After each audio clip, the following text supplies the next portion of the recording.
Well, hello everyone. Welcome to World at War Comics. My next special guest, Mr. Hasan Hanan. Beizer. Hanan Beizer. I knew I'd get it wrong. I knew I'd get it wrong. You're Hanan. not the first, believe me. You're not the first. I feel terrible, man. Like I'm Thomas or Tommy. I mean, no one ever gets it wrong. Yeah, no worries. Well, Hanan, thank you so much for joining me today. I had the pleasure of going through the first arc of the story, and I have to tell you, I'm new to your storyline. I know we're going to get into it, but it was such a lot of fun. The art is a lot of amazing folks. Congratulations on that first arc. It is called the Golem of Venice Yeah, Beach. There it is. Look at Golem of that. Venice Beach. It, Bill Sienkiewicz, wraparound cover. Incredible. Incredible. Hanan. I mean, it's gorgeous. It's a work of art. Congratulations on that. But before we kind of jump into that, if it's okay, Hanan, I would love to kind of learn a little bit more about you, where this passion of storytelling came from. Was there someone in your life that kind of sparked it? Was it a teacher, family member? And what time of your life did this start? Well, I mean, I love, as a kid, you hear fairy tales and all that stuff. So, but I've been collecting comic books for a very long time. I've been reading them and loving them and collecting them. And I never thought I could do that. So I came about it in a roundabout way to actually make a comic book, a graphic novel. I My background is, it might seem strange, but I have degrees in computer mathematics and computer science. So that's what I did as an undergrad. But as a graduate student, I went to graduate film school. So while I was at film school, I started working on my storytelling and things that I was interested in. And going back to that whole idea of mythology and comic books and so forth. And that eventually morphed into turning something that I was creating as a screenplay. I was turned it into a graphic novel. So the Golem of Venice Beach first started as a movie idea. I was living in Venice Beach. I had just moved there from Manhattan, where I finished up grad school, and I was working on it as a story idea for a film. But at a certain point, it wasn't clicking. So I went through the long road of changing everything over into a long comic book, hence the graphic novel. I didn't even know how to write a comic book. It's a different format between a screenplay and a comic book. Very, very different. So I had to go back to the basics. I took a class on learning how to write, writing for sequential art, it's called. Sequential art is the fancy word for comic books. So, I mean, that was the whole process, taking the class, learning the format, and then it's the actual writing of the story, and that took several years to do. So, and then haven't even gotten into actually making the book. That also took several years to do. So it's a long, long road, but I'm very, very happy with how it all turned out. As you should be. It is a beautiful story, a lot of fun, and the art is incredible. So when we're talking about the time frame of when this story came about, was it while you were in graduate school, or did you have this kind of story from when you were reading comics when you were younger and you just kind of sat on it and built it over time? No, it really, when I moved to Venice Beach, that's Yeah. really walking around Venice Beach. First of all, I moved to Venice because it gave me the same kind of New York vibe, people walking around and so forth. But the impetus for this, I mean, I've written other things about like elves and trolls living in modern day New York. I've written a few things about like take a story of the story of Job and date it to today. So I've taken stuff that the kind of myth building and fables and fantasy and played around with those stories, but really it was the physical act of living in Venice Beach that gave me the idea for the story.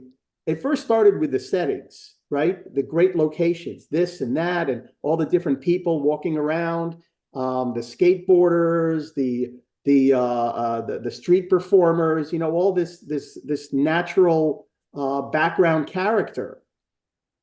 And then I started thinking, well, what kind of story am I going to tell? Again, I go back to my love of myth and fairy tales. So I wanted to place a creature or a being out of mythology, but passing as human, living in among the people of Venice Beach. So it was really moving to Venice Beach that gave me the spark for this idea. Yeah, incredible. Yeah, you definitely get that feel as you're going through at least that first arc. And it's a lot of fun. And I'm a Southern California person, so I've obviously gone to Venice quite a few times. And boy, you really nail it with the tattoos, the hair, the skateboarding, the like you said, the street performers, people begging for money, people singing, like all of it's in there, and it's a lot of fun. And if you've ever been to Venice Beach, it's going to be very relatable. And then the character development. I mean, I would love to understand how you go about character development. There are some very unique characters, extremely different from one another. Can you kind of talk about your process of character development and how you work that in? Yeah. Well, the main character is the title character, the Golem of Venice Beach. He's a very, very large fellow who looks human, but he never ages. And his name is Adam. Adam, yeah. And as you're writing, and especially as I was, when you're writing for a comic book, you write panel to panel, and you create the dialogue for that panel. And so in the process of writing is really where the character of Adam came about. I mean, I didn't want some brutish Frankenstein creature. I mean, for people who may not know, the story of the golem goes back to the 16th century in Eastern Europe. It's a real story. I'm not saying it really happened, but it's a real story, a fable. And about this creature made out of stone or mud or clay. And people say that Mary Shelley was influenced by that story when she wrote her story of Frankenstein. So it's about a human bringing a creature to life, not God bringing a creature to life like man, but a human being taking that power for him or herself. So I didn't want my golem to be this like Frankenstein creature that just destroys things. I wanted him to have some character. And even in Frankenstein, if you saw the original movie, even Frankenstein has a little bit of character when he's eating with the old man and smoking with the old man. Even Frankenstein had some character. So as I'm writing these pages, and I had the main relationship that Adam has with quotation marks, his handler, this 80-something-year-old man who has known Adam since he was a child. So in the 50, 60 years, 70 years that this man has grown with Adam, Adam hasn't changed at all, but this man, Uncle Steph, is his character's name, has obviously aged. So their relationship is quite unique because in the beginning, Steph looked at Adam as kind of a father figure after he was saved, after Adam saved his life during World War II.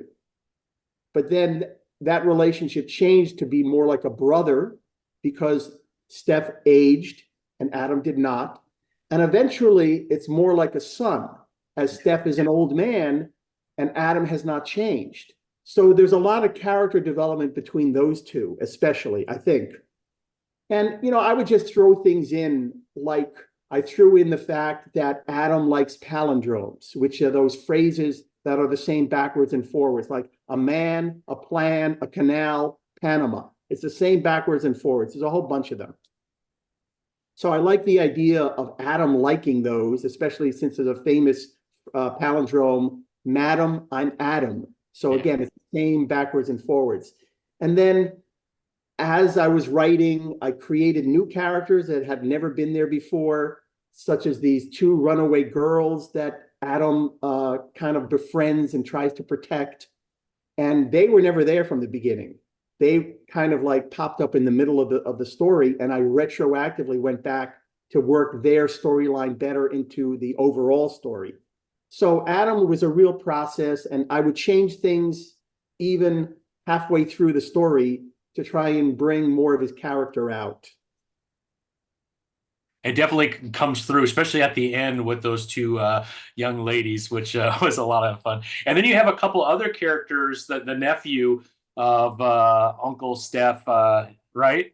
Yeah, Jake, Jake. Yeah. he's basically your typical California dropout slacker. Yeah. He doesn't have much responsibility in his life, but he's also the only living descendant of Adam's creator 400 years ago. And that bloodline connects him to the golem because his forefather was the one who brought Adam to life using his own blood and these special powers that he had, let's say. And so there's a connection between Adam and the family of that bloodline. And Jake is the only one left of that bloodline. And there's this underlying theme of golems are not meant to walk the earth forever. They're created for a certain purpose. And once that purpose is over, usually the golem is either put in suspended animation or is destroyed or whatever, is non-existent anymore. So in a certain sense, Adam does not want to be roaming the earth for another 400 centuries. It's not his purpose. But the only one who can release him from that is Jake, because he's the direct descendant, and he has no idea how to do that. Yeah. He has no idea. Yeah, yeah. Such good character development, and it was so enjoyable. And then Jake, Erica Diaz plays a really important role and a lot of fun too. I mean, she brings out in Jake things that I don't think Jake even knew he had in him, right? Well, another part of my inspiration for the story is the idea of film noir, if you're familiar with the term, those classic 1930s and 40s, even 50s films, that harsh black and white, Humphrey Bogart, Maltese Falcon, that harsh light, the Venetian blinds, throwing shadows, that whole film noir. And in many, many film noir stories, there's a femme fatale.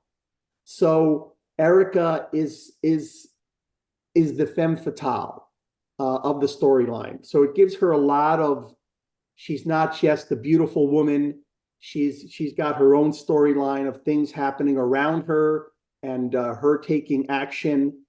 And another thing that, just because I mentioned film noir, another reason why Venice Beach plays so well for this storyline is that there's a flip side of film noir called film soleil. So instead of taking the dark shadows of the criminals and the gunshots and all this stuff, you do the whole story in like blazing sun, where there's you can't hide from the sun. So if film noir is shadows and darkness and backstabbing, film soleil is like sweaty bodies, unrelenting heat, just trying to exist. So Venice Beach is the perfect stand-in for that, because Venice during the day is a lot different than Venice at night. 100%. Venice during the day is people buying T-shirts, watching the skateboarders, listening to music, buying from the street vendors. It's a lot of fun, and the people selling food and drinks and all this stuff. And at night, it totally changes. It totally changes. It's a dark place. You don't want to be walking around there at night. I lived there for a couple of years. You get to know the area. You know where you can go at night. You know where you can't go at night. But everybody, all those tourists that you see during the day, and I'm not saying that it's necessarily dangerous. I'm saying that everybody leaves. So it's abandoned. So it's dark. So there aren't as many people out on the streets. So it might just be a shadow that you think is dangerous, and it ends up being a cat, that kind of thing. So it's the propensity for danger rather than the actual danger itself. So that's another aspect of why I like setting the story in Venice. Yeah. It seems to work perfect. Can we talk a little bit, Chanan, about the team that you put together to bring this creation to life? Because you are working with some fantastic artists. And boy, if people are listening to this and they get their hands on this, you are going to be blown away by the different styles of art that take place depending on where you're at within the story of what's taking place within the story. And Sure. you almost have like a team that specializes, whether it's the war time frame during World War II, whether it's the love interest and the relationship between Jake and Erica. Like there's different palettes of color that you're using. It's quite wonderful. And I almost had to go back and reread portions of it to kind of understand where these page breaks with color were taking place and why. And it was incredible. And then you really highlight at the very beginning the responsibility that each artist had for certain portions of the story that it seemed like you put a lot of thought into. Can you kind of walk us through what that process looked like? Sure. Well, once I decided to make it a graphic novel, I always had this idea to have at least 3 different artists. One was going to be the origin story that takes place in 16th century Eastern Europe in Prague, where the original legend of the golem came from. And then one was going to be, as I said, the golem may have inspired the story of Frankenstein. So in many of these stories about man creating life, they get out of control, right? It's the law of unintended consequences. So even though the golem was created to protect the people, it becomes out of control. And the only answer was to put it in suspended animation. So that's the origin story in 16th century Europe. And then we cut to today's storyline in Venice. And I wanted there to be a great contrast between the black and the color palette of the origin story to present day Venice. So the origin story is by Bill Sienkiewicz. Very, very rare for him to not only do a cover for a first-time comic book maker, but he also did the 7 pages of the origin story. So it's really, and he really captured some beautiful imagery. Incredible. Yeah, it's beautiful. It really, truly is. Yeah. So, and then we go from this kind of a muted color palette with some ideas of color to present day Venice. Present day. Yeah. Yeah. And then I It's wanted vibrant and very colorful and yeah, incredible. I mean, the skateboarders, Yeah. I wanted that to be a total different look. So, and then within the story of Venice Beach, there's a couple of flashbacks to World War II to explain how the golem went from 16th century Europe to the 20th century. So on that part, again, I wanted to have a different look, and we went more to the black and white world of World War II. Yeah. And that was the great Jae Lee. Yeah, incredible. He really captured it, of how the golem is rediscovered. You can see there, the golem is rediscovered during the height of World War II. So that storyline is told in a couple flashbacks to World War II. And actually, those flashbacks, there's one more flashback in book 2, which kind of finishes up that storyline arc of the resurrection of the golem during World War II. Very Jae Lee, does Jae Lee handle that art as well? Oh yeah, yes. Oh, that's incredible. He came back for book 2. That's awesome. I'll show you some stuff. Yeah, no problem. But then the main story was the present day Venice Beach, and that's by an artist. Her name is Vanesa Cardinali. She's from a small town in Italy, and she has a book with image called Slumber, if you may have seen that. So she has a great sense of color and vibrancy and life. So she really, even though she's never been to Venice Beach, California, she's probably been to Venice, Italy, but never Venice Beach, California. She really, I mean, hopefully from my descriptions, and I sent her a lot of photos, and I actually sent some characters based on, I would say somebody should look like this, and I'd sent her a photo of an actor or something like that.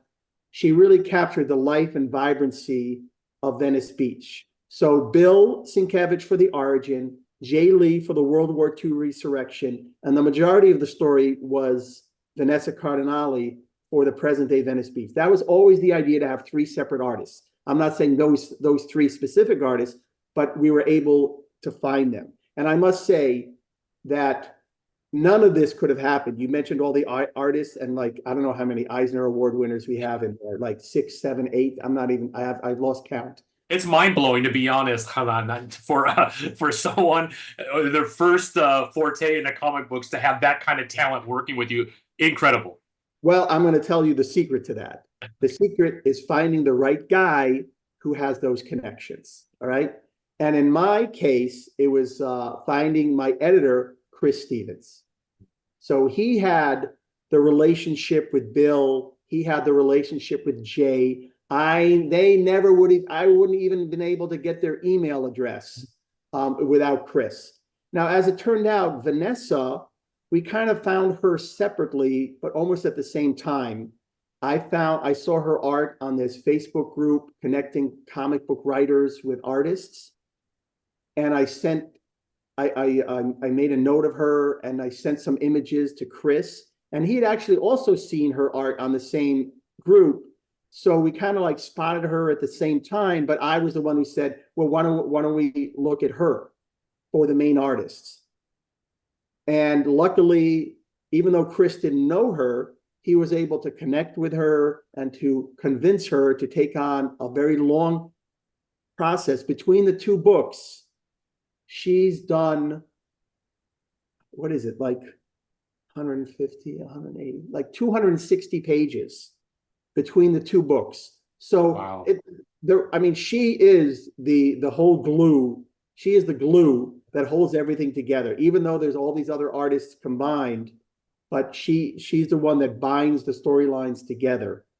And hopefully with a little bit of my story as well.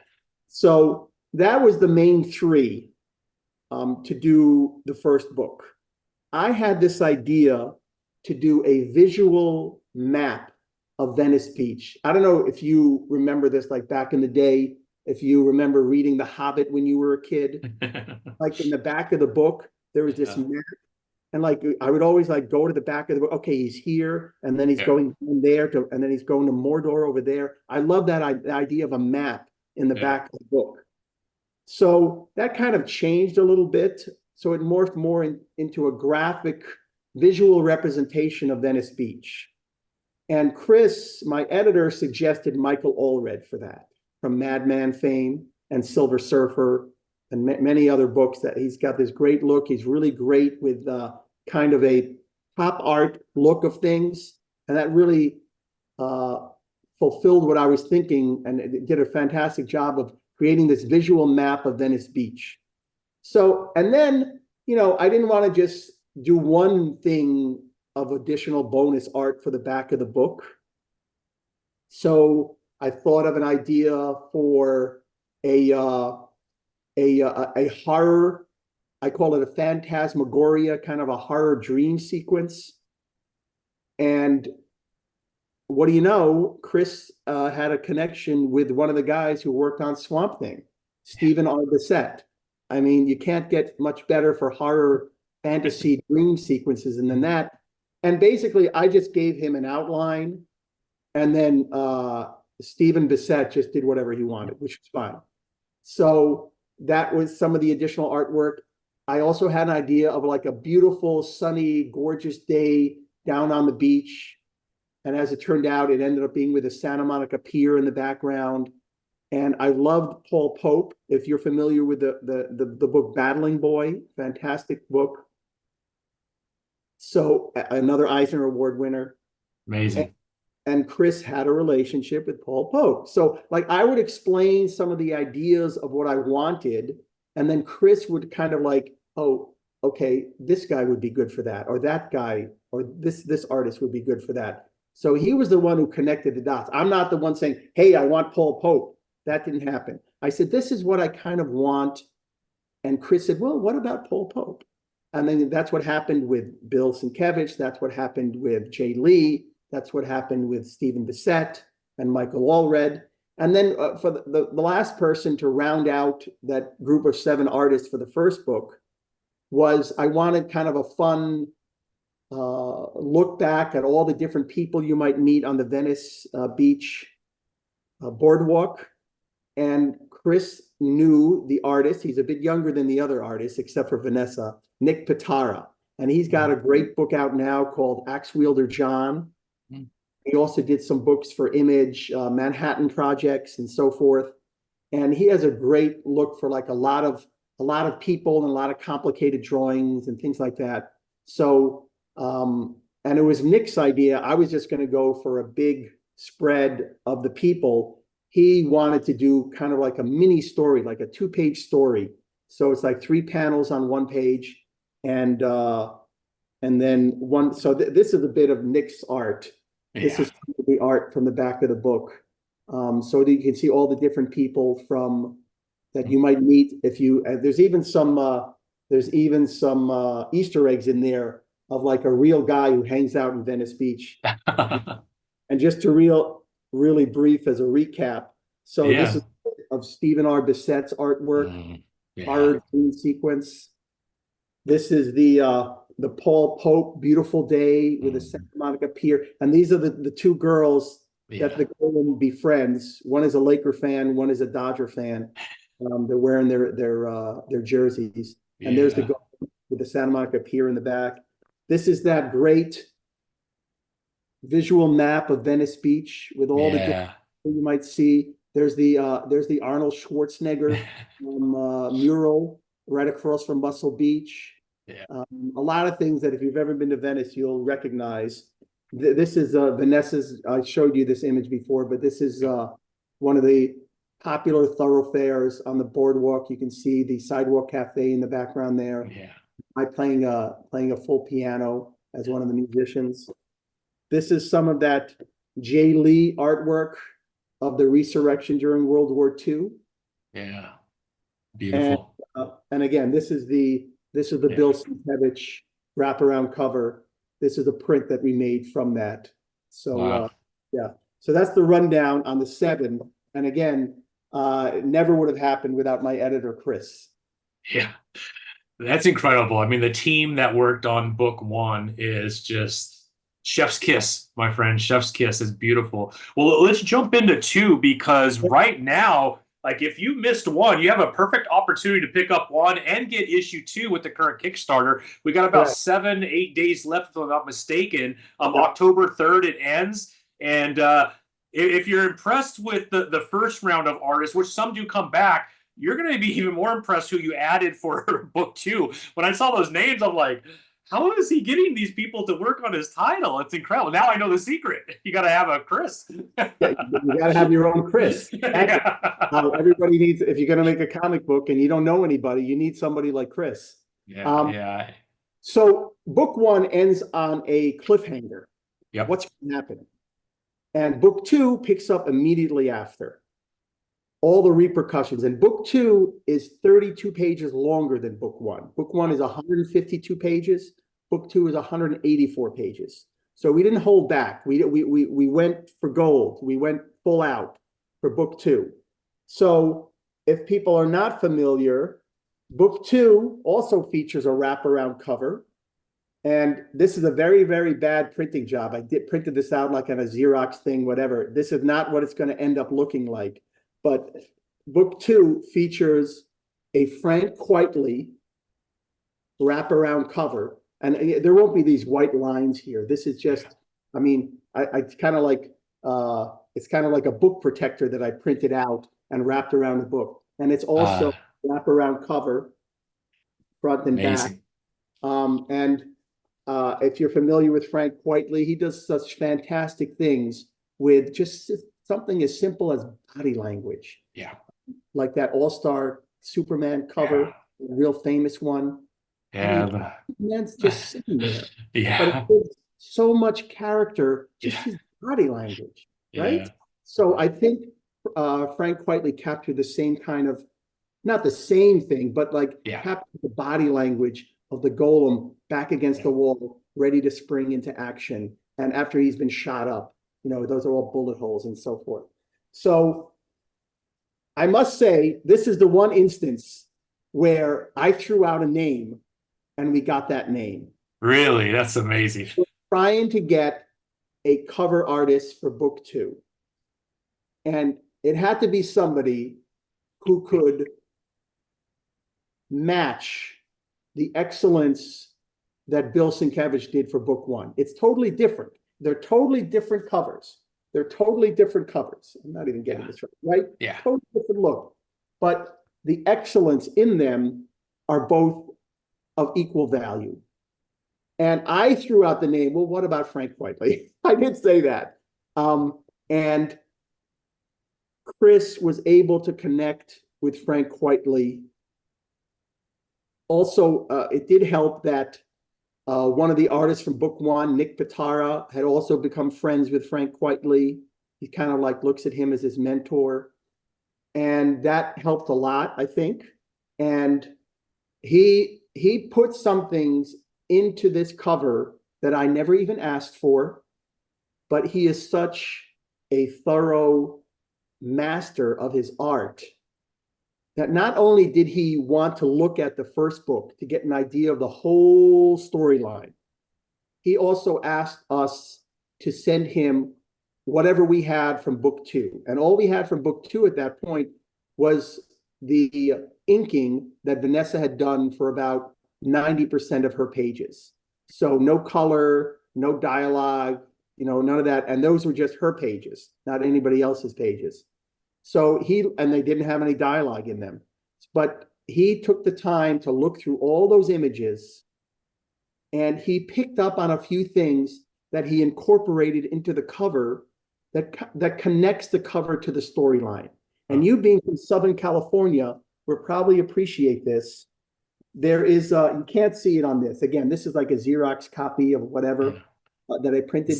But that is a Ralph's bag blowing in the wind. Yep. You have to be in Southern California to know what that means. So I have that in the book. Kind of like, if you're familiar with the movie American Beauty, there's this famous scene of this plastic bag just swirling in the wind. I had an idea of showing a Ralph's bag blowing along the Venice boardwalk, and it passes by all the places we've seen so far in the story. Not all the places, but a lot of the places we've seen on the boardwalk. Yeah. It happens towards the end of the storyline. Yeah. So I never asked this of Frank Whiteley, but he put that Ralph's bag on the back. So it's just a little thing, but it just shows you what a master he is of not just art, but drawing connections within his art. Yeah. And then just to get into a bit of the other artists, Vanesa came back to do book 2, which was phenomenal, and it was a linchpin. I don't know what we would have done if she suddenly got really busy and wasn't able to fit it in. Yeah. So that's a big relief. And Jae also came back to finish up his storyline on World War II, which kind of like puts a nice bookend on that arc. Now, so that's 3 of the 10 artists in book 2. I'm sorry, 4, including the cover artist, Frank Whiteley, right? 1, whatever. That's 3. That's 3. Yeah. Vanesa and Jae. And Jae, yeah. We got 3 so far. 3 so far, right? Then instead of doing a bonus art like we did in book 1, like the map and the horror dream and the beautiful day on the beach and the boardwalk, instead of doing pinups, Chris had the idea, well, why don't you write a story? He asked me, why don't you write a story and we'll get other artists to draw it. So instead of it'll be a whole story instead of being pinups. I mean, pinups are fantastic, but this is kind of a bonus story. So there's a bonus Golem story in book 2. And it took a while to come up with the theme for it. So as I mentioned, the Golem is immortal in theory. So the idea I had is, well, what if he wasn't put in suspended animation in the 16th century? What if he had existed all those intervening years between that time and World War II and beyond? He had never been put to sleep. He'd never been bricked up in a wall for 350, 400 years. What would he have been? Where would he have gone? So I kind of like, if you're familiar with the old Marvel comic, What If? Mm-hmm. So my question was, what if the Golem had never been put in suspended animation? And I was also intrigued by, as I mentioned, he's the passage of time. So I have this idea of the passing of the seasons: winter, spring, summer, fall. Where would he be in the winter of this year? Where would he be in the spring of this year? Where would he be in the summer of this year? Where would he be in the fall of that year? And there could be 100 years in between those years. So the idea was to have 4 different artists. Each one would do one of the winter, spring, summer, or fall. And then we needed a framing story, try and get into it and to get out of it. My editor, Chris, is very good friends with a great New York artist. He's from Brooklyn by the name of Dean Haspiel. He's done some books, COVID Cop and The Red Hook. Red Hook is a neighborhood in Brooklyn, so one of his superhero characters is named the Red Hook. So Dean agreed to do the framing story. And for the framing stories, I was inspired by Lewis Carroll and Through the Looking Glass. Going through the looking glass to these other worlds. So he goes through the looking glass into this new world, and he's in the winter in 1700s Russia. So this was another one that was my idea to get because I was a big fan of his. We got Howard Chaykin. If people who don't know this, Howard Chaykin drew the first issues of Star Wars, the original Marvel Comics Star Wars. And he also did one of my favorite series of all time called American Flag with 2 G's, FLAGG exclamation point, American Flag. And he kind of like reinvented comics in the 80s with all those independents that came out. American Flag was published by Pacific, I think, or First Comics. Anyways, in the 80s, there were tons of comic book companies, Pacific, First, Eclipse. A lot of different comic book companies came out of nowhere in the 80s, and American Flag was the cream of the crop. So Howard Chaykin agreed to do that. And then I've been a huge fan since the very beginning of Stan Sakai and Usagi Yojimbo. I've been collecting Usagi almost from the beginning. So I figured, okay, winter in Russia, and he's continually, if the Golem is moving from Eastern Europe and he continues to move west. No, he continues to move east. So he'd end up in Russia. So we got Howard Chaykin to do Russia. And if he keeps moving east, he's going to end up in Japan. So we got spring in Japan, and who better than a medieval Japanese drawing of the Golem than Stan Sakai. And we were even able to incorporate rabbits into it. I can even, you know what? I'm gonna show you a sneak peek. That's incredible. I'm gonna show you a sneak peek. So this is some of the Dean Haspiel framing story of the Lewis Carroll inspired story. This is Howard. Oh man, I can't get this camera. There, you got it. That's awesome. This is the winter. Yeah. The winter. Incredible. Russia. And then we move to spring, and there's the rabbits. Soggy. Yep. There's the Golem working as a caretaker at a rabbit shrine. It's a real place in Japan. Wow. Drawn by Stan Sakai. And then as we continue to move east through the centuries and the seasons, we come to, this one's going to blow you away, man. We end up in America in the wild, wild west, old El Paso County. And we've got him being a wrangler. That's incredible. Longhorn steers in old El Paso. And this is by the artist Juan José Ryp, who does Wolverine, Marvel,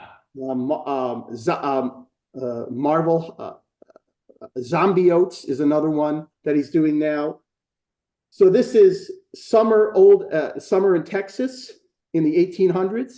And as we continue to move east, he ends up in the 70s in Manhattan, and he's working as a bouncer at CBGB's. And that's the Beastie Boys playing in the background. Incredible. That's so awesome. And this is by a very, very hot artist right now by the name of Nick Dragotta. Everybody's talking about absolute Batman right now. Yeah. And he also did East of West, you know. Yeah. Really, Oh, yeah. but he captured this so perfectly. So that's 4 plus Dean is 5. Plus 4, 5. Let's see, Nick Dragotta. I think, are we missing Dos Pastoras? Yes, here it comes. Yeah. So that fulfills the bonus story. Those 5 artists on the incredible. Bonus, right? Then you know what? I have to go back. I knew I was missing an artist. Okay. So you know how in book 1 there's like 3 main parts: the origin, the resurrection, and the main storyline. So book 2, I wanted to match that with 3 main parts of the main story. So we have the continuation of present day Venice Beach. We've got one more flashback of World War II. And then, since we've already told the origin, we can't tell that again.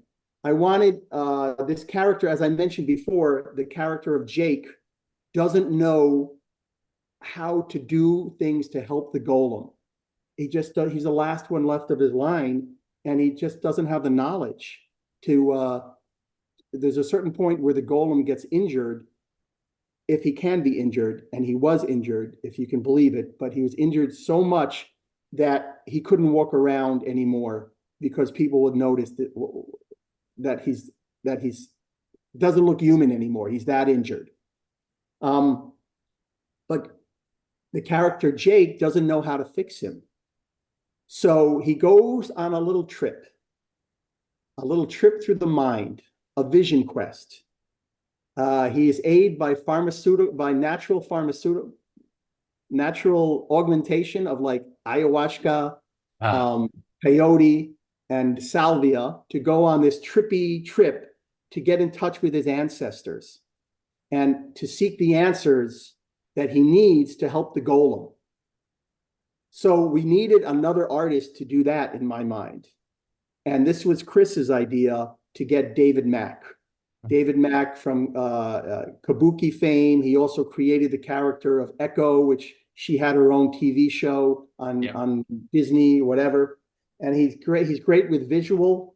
So these pages we just got recently. Again, they're not the final pages because I just printed them out on a stupid printer. They're going to be so much better. But this character of Jake goes on a vision quest to get in touch with his ancestors to learn how he can help the golem, so the golem can help save him and his uncle Steph.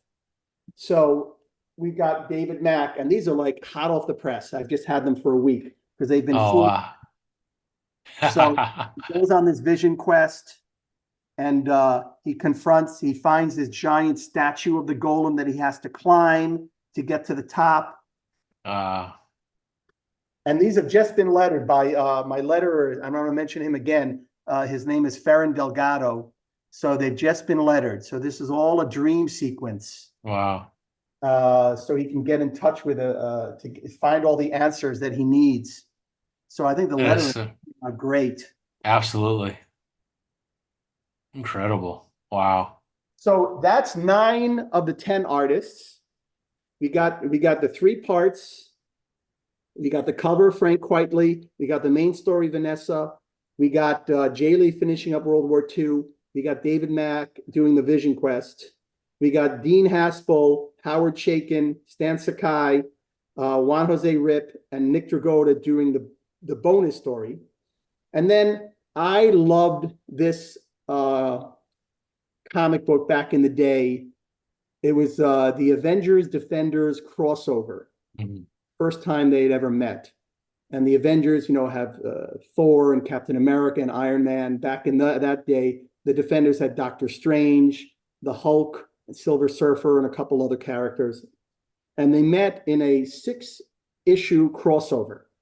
3 issues of the Avengers, 3 issues of the Defenders. And there's this classic scene of Thor versus Hulk.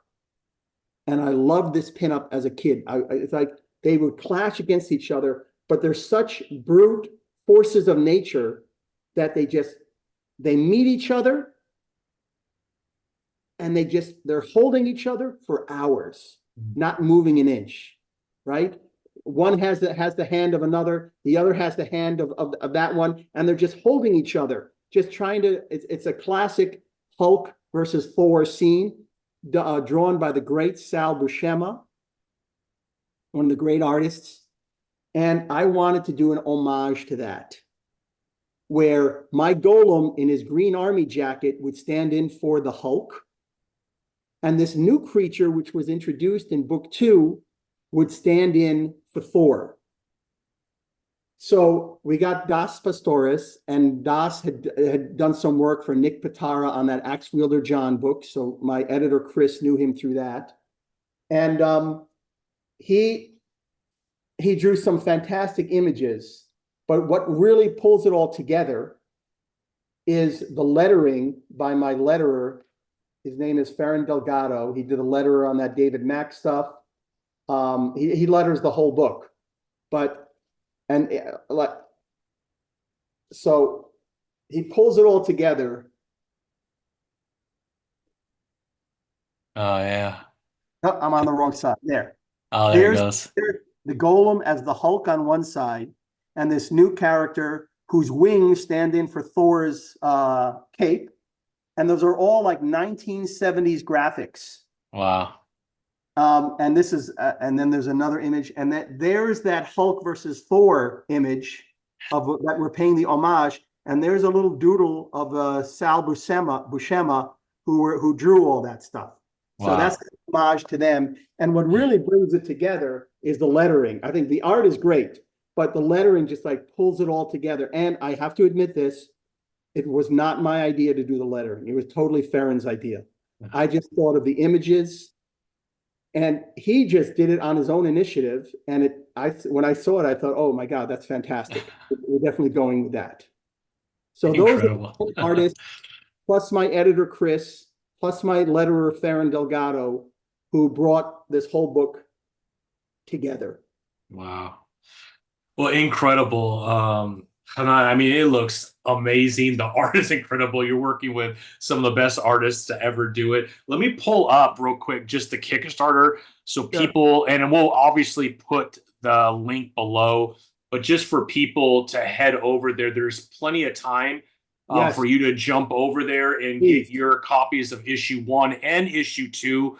Obviously, issue 2 right here. Here's that Frank Quietly cover that you were talking about. Right. Incredible, absolutely beautiful. There's a better look at the cover there. Just insane. With all those names: Jae Lee, David Mack, Dean Haspiel, Howard Chaykin, Stan Sakai, Juan José Ryp, Nick Dragotta, Das Pastoras, Frank Quietly, and Vanesa's name is above the line. She's up there with my name, so I'm not forgetting. Yeah. Whatever. There's my name and her name. Yep. Yeah, incredible. I mean, how beautiful is that? So yeah, head over to Kickstarter. We'll make sure we put the link there. Obviously, you're going to get a snapshot of some of the interiors. And then there's all kinds of, ways that you could back. If you already have issue 1, you could get issue 2 or book 2, I should say. There's a great blurb by Bill Sienkiewicz that he gave us for the back. They were going to put that on the back of the book. Wow. Oh, and here's a little secret. So Bill Sienkiewicz gave us a blurb. Nick Pitarra gave us a blurb. Brian, a certain author by the name of Brian Michael Bendis gave us a blurb. Oh, yeah, I think I heard of him. Think you've heard of him? Yeah. I think so. Here's the team right here. That's incredible. And plus, a lot of the artists had their own colorists who came on. So, yeah. Amazing. Incredible. Yeah, so all those images that I showed you, they're offered as prints that you can buy prints. Yeah. And then you're also able to pick up the prints from book 1 if you're interested. Those are those on the bottom. So it's a set of 10 prints and a set of 7 prints separate. You can get either or neither, whatever you want. Yeah. There's even Beautiful. a couple of choices to get a book with Frank Quitely's signature on it. There's a special Really? book. There's a special book plate. So for book 1, we had a great Bill Sienkiewicz book plate. Oh, And wow. signed it on the bottom there. So we're going to do the same kind of thing with Frank Quitely. These are just some add-ons you can get. Yeah. Yeah. Anyway, so you can get the digital version. You can get the hardcover book. That's the early bird that went away after the first 36 hours. Yeah. Yeah. So we have some special things. If you're interested, as I said, some books will be signed by Frank Quitely, and he lives in Scotland, so it's not that often that he gets over here across the pond to go to conventions to sign things. Wow. Wow. Hey, here we go. Here it is. Yep. That's the early bird, but here it is right here. So this is what's available now. Incredible. Wow. Got something for the retailers. If you want both signed, that's incredible. Right. I think that might be gone. Is it? Okay. I Yeah. think that one's gone. And then there's just instructions for people overseas. There's instructions about what they have to do because postal costs are crazy these days. But anyways, yeah. Yes, shipping overseas is just, it's crazy. Crazy. But wow, it looks beautiful, incredible. I mean, congratulations. I mean, that is just incredible to be able to put that kind of a team together. So I guess the next question for me is, book 1 is complete. Book 2 you could get right now. When do you plan on book 2 being complete and ready to ship once the Kickstarter ends? I think people would like to maybe know that. They'll be shipping in May. Oh, in May. Okay, perfect. And then does this second book, does that complete the story or? Complete story. Okay. As of now, there is no Golem of Venice Beach book 3. Okay. Do have an idea for a sequel, but it's really a prequel and it will not take place in Venice Beach. So that's just an idea. It's not, but the 2 books together tell the full complete story of the Golem of Venice Beach. Wow. Incredible. I don't even know what else to say. I mean, that is a work of art. I guess you could say it definitely is, but wow, I really enjoyed book 1. I'm definitely going to have to get my hands on book 2 as well. The art is incredible. The story is a lot of fun. So congratulations on that as well. For your first forte into comic books, you done good, kid. You done good. I hope I at least hit a double. I hope at least I'm standing on second base. Yeah, you're definitely. I think it's a home run. And I really do. I mean, it's just when you're working with those kind of people, you have a great storyline and you're able to put a team together. Obviously, you mentioned Chris and the support that he's been able to provide. But I mean, what an amazing team that have been brought together to bring this story to life. Not too many people that I get to interview from the indie side of the business, their first forte into comics has this kind of a team helping them get that done. And this is impressive. Yeah, I'm very grateful, especially to Chris, because without him, this would still be an idea on a shelf somewhere. So I'm very grateful to all the people who combined to contribute to it, to finalize, to get this story that I had in my head when I first moved to Venice Beach and I started coming up with an idea. And I think people will like it, will be satisfied with the storyline, will be intrigued by the storyline. It is not, I'm going to say this straight out, it is not for children. Yeah. And you saw from book 1, it is not for children at all. Absolutely. It's an adult storyline with modern topics that begs to ask the question, what if a golem was living in Venice Beach? So I tried to make it as real as possible, except for the golem. So yes, but it's real, a reality. Yeah. I like that. And I hope other people will like it too. Yeah, I believe they will. The little family dynamic that takes place between the uncle and Jake, Steph and Jake, the relationship between Erica and Jake, obviously the golem being brought into that whole scenario and how that takes place. I mean, there's really 4 or 5 storylines that are helping to bring the entire story together. So there's a lot of, I think, diversity when it comes to where the story is going. So you're going to be glued in because you're going to want to know what's happening in each of these scenarios. And I think you did such a great job bringing Thank that you. all together. So congratulations on that. Thank you very much. Yeah. Do you have a plan, or maybe you're already doing it, of hitting Comic Cons with this, or what does that look like if people want to meet you and have it signed personally by you? Well, I went to a couple of comic book conventions with the book one, Mm-hmm. and it was great to meet people there. I did not get into San Diego Comic-Con last year, so I wasn't able. I did show up for a day for a couple hours at my publisher's table, but it's hard to get into that. I did get into WonderCon. I've been there twice, and my plan is to apply to Comic-Con for this next summer. But I wanted to have both books rather than just try. I wanted to have both books on hand. So I didn't want to, oh yeah, here's the first part, and you have to wait for the second part. Now I can have both of them together and be able to offer that. And I'm more than happy to sign anything and love to talk to people about this story or just these artists. I love talking about these artists because they're so great. And I have gotten to meet a couple of them in real life. I've been able to meet Bill Sienkiewicz, and I've met Stan Sakai. I just saw him at Comic-Con when I went down there for a day, and Jae Lee and David Mack.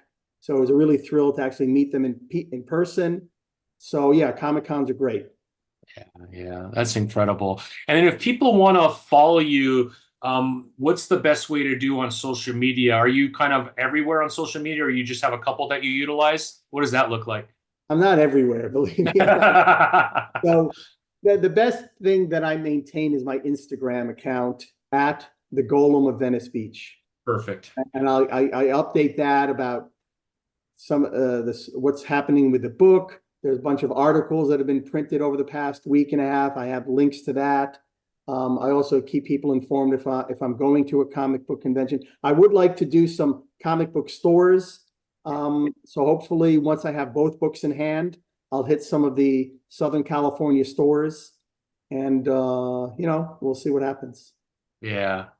Well, congratulations. I love it. I will make sure all the links are below. We're going to blast this out everywhere. Everyone should take a look at this. It's kind of a dream team that has come together to put this story into a physical form for all of us to enjoy.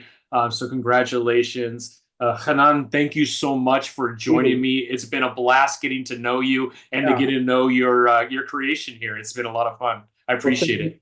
Thanks a lot for giving me the opportunity to spread the word, and I much appreciate it.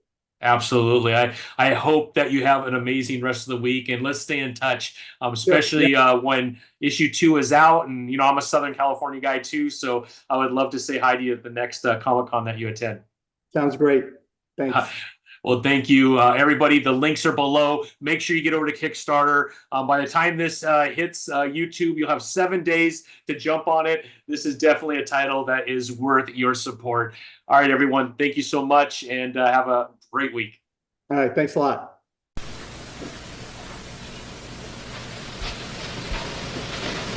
You're still here? It's over. Go home. Go.